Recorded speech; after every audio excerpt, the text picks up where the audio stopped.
Mangalore bun ഉണ്ടാക്കുന്ന video ആണ് ചെയ്യുന്നത്. അതിനായിട്ട് 2 പഴുത്ത പഴം എടുത്തിട്ടുണ്ട്. അത് നന്നായിട്ട് മിക്സിയിൽ അടിച്ചെടുക്കുക. ഇതിലേക്ക് ആവശ്യത്തിന് പഞ്ചസാര ചേർത്ത് കൊടുക്കുക.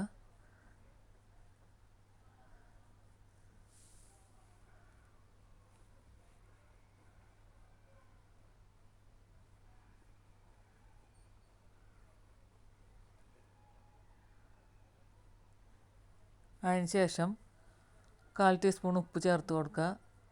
1/2 കപ്പ് തൈര് ചേർത്ത് കൊടുക്കുക. 1 ടീസ്പൂൺ ജീരകം ചേർത്ത് കൊടുക്കുക.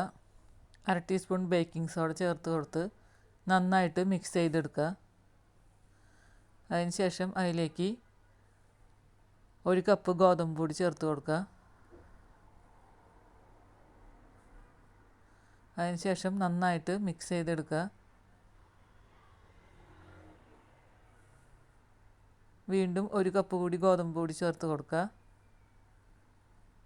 വീണ്ടും നന്നായിട്ട് മിക്സ് ചെയ്തെടുക്കുക.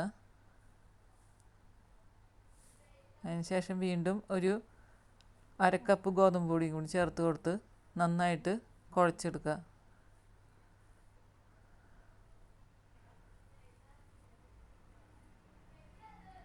അതിനുശേഷം എണ്ണ ഒഴിച്ച് നന്നായിട്ട് കുഴച്ച് 6 മണിക്കൂർ റെസ്റ്റ് ചെയ്യാൻ വയ്ക്കുക.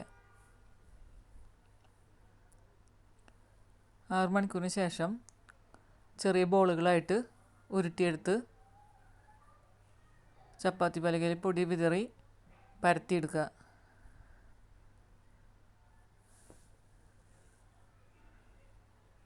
കുറച്ച് കട്ടിയിൽ വേണം പരത്തിയെടുക്കാനായിട്ട്.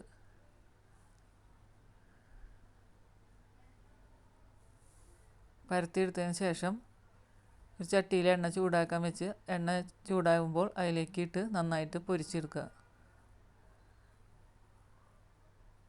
രുചികരമായ മാംഗ്ലൂർ ബണ്ണ് റെഡിയായി.